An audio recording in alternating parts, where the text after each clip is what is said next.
이제 증산상제님께서는 본래는 이제 천상 옥경의 백보자에 이렇게 천조의 대신들을 거느리고 하늘의 정사를 섭리하셨던 온 우주를 다스리시는 통치자 하나님이시죠. 그건 이제 우리가 알고 있는데, 근데 이제 상극의 원한이 폭발하는 가을 개벽기를 이제 맞이했습니다. 그래서 천지신명들이 간곡하게 하소연을 하니까 그걸 괴롭기는 한량 없으나 이렇게 받아들이셔가지고 진멸지경에 처한 인류를 구원하시기 위해서 인간으로 강세를 하신 거예요. 그래서 우주의 가을철이라고 하는 시간대는 인간이 우주의 꿈과 이상을 직접 땅 위에서 이제 실현하는 성사제인의 시대이기도 하고, 그래서 상제님께서도 그 성사제인의 시대에 벌맞춰서 인간을 오셔가지고 인존의 자리에서, 인간의 그 존엄한 그 자리에서 병드는 하늘과 땅을 직접 뜯어 고치시고 친히 인간 역사 속에서 새 생명의 질서인 상생의 도를 열어주셨다는 것이 우리가 지난 시간에 공부한 바고요. 그래서 원시반번의 도로서 인류 역사의 뿌리를 바로잡고 병든 천지를 개벽하여 인간과 신명을 구원하시기 위해 이 땅에 인간을 강세하셨다라고 도전 1편 1장에 딱 그렇게 명시가 되어 있는데, 묶어서 태상종도사님 도운으로 요약을 해보면요, 대우주 천체권이 형성될 때부터 본래 이 하추 교육기 가을 개벽을 할 때는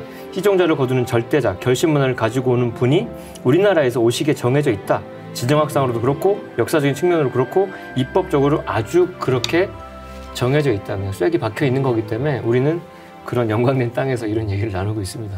네, 말씀하신 것처럼 그 상계님의 기상 강세 소식을 그 수많은 성자와 철인들이 이미 그 이구동성으로 예언하지 않았습니까? 그렇게 본다면 상계님께서 동방 이 땅에 이제 인간으로 오신 사건은 그분들의 어떤 그 이상과 소원을 성취한 역사적인 대사건이라고 볼 수 있을 것 같아요. 그래서 사실 엄청난 사건이죠. 사실 이게 뉴스 중에 빅뉴스죠.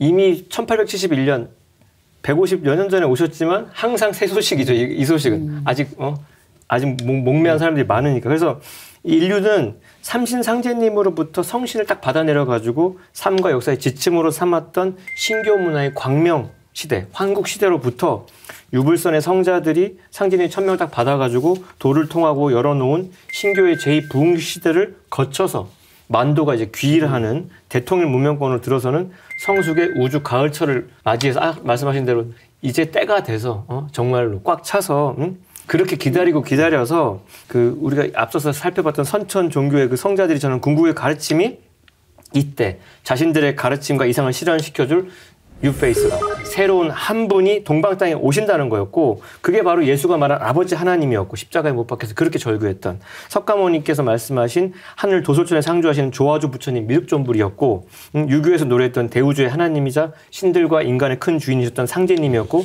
도교에서 말했던 대라천에 계시는 도의 주권자이신 옥황대제였고, 최수훈 대신사가 대구 장터에서 목이 잘리기 직전까지 시천주를 읽어가면서 그렇게 증언했던 천주님, 그 동일한 한 분이 지금으로부터 151년 전에 1871년도에 동방 이 땅에 강세하신 증산 무국 상제님이라는 사실, 그로부터 오늘의 이 모든 이야기가 이루어졌다는 것이고, 선천 봄 여름의 역사 과정이라고 하는 것이 바로 이 참 하나님을 인간 역사 속에 온전히 모시기 위한 인류의 헌신적인 아주 피나는 준비 과정이었다라고 인류 역사를 이렇게 압축할 수도 있겠습니다. 그러니까 명의를 모셔다가 최신지견의 수술법을 이렇게 배우는 거예요. 그러니까 그분의 가르침은 예전하고 다르죠. 옛날에는 이렇게 가르쳤는데 전혀 다른 방법이 있다는 걸 일깨워주는 거기 때문에 새롭고도 새롭습니다. 그 얘기를 지금 우리가 나누고 있습니다.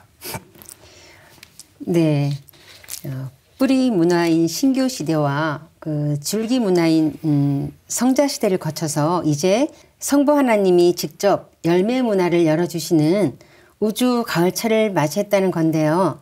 그런데 후천 가을철에 기성 종교의 가르침이 하나로 기결되는 이유가 무엇인가요? 이 우주 만유는 자연의 이법에 따라서 이렇게 발전하고 성숙을 해가죠. 그 이법이 이제 음양사시로 순환하는 생장, 염장. 뭐 쉽게 말하면 봄, 여름, 가을, 겨울 이렇게 되죠. 그런데 이 봄, 여름 성장 과정이라는 것은 가을에 열매 맺고 성숙하기 위한 그 목적으로 봄, 여름의 과정을 지나는 거죠. 그렇죠. 가을에 열매를 못 맺으면 봄, 여름의 그 발전 그 시간들이 아무 의미가 없는 거죠. 상제님께서 지금은 여러 교가 있으나 후천에는 한 나무에 한 뿌리가 되느니라. 지금은 이렇게 분열되는 갈라지면서 발전하는 거고요. 그래서 뿌리 문화, 줄기 문화, 열매 문화, 봄, 여름, 가을 이렇게 문명의 흐름이 이루어지고 이 뿌리 문화를 다른 말로 태고의 신성시대다 이렇게 이야기를 하고 그다음에 줄기 문화는 이제 여러 성자분들이 오셔서 인류를 이끌어 주셨기 때문에 성자 시대다 이렇게 이야기를 하고 그러면 가을의 이 통일 문화 시대는 이제 누가 그 역할을 맡으시냐 하면 바로 성부 아버지 상제님께서 그 일을 직접 이렇게 하시기 때문에 성부 시대다 이렇게 다른 말로도 이렇게 표현을 하는 거죠. 그래서 이 선천 성자들을 내려보내신 그 상제님께서 이제 친히 인간 세상에 오셔가지고 이 천지 조화의 그런 성장의 문을 활짝 열어 주셔가지고 이제 모든 인간이 성숙해서 이 천지의 대역자로서 직접 그 천지 성령을 받아내리는 그런 대부흥 시대가 상제님의 도법으로 시작되는 것이다. 이렇게 정리를 할 수 있겠습니다.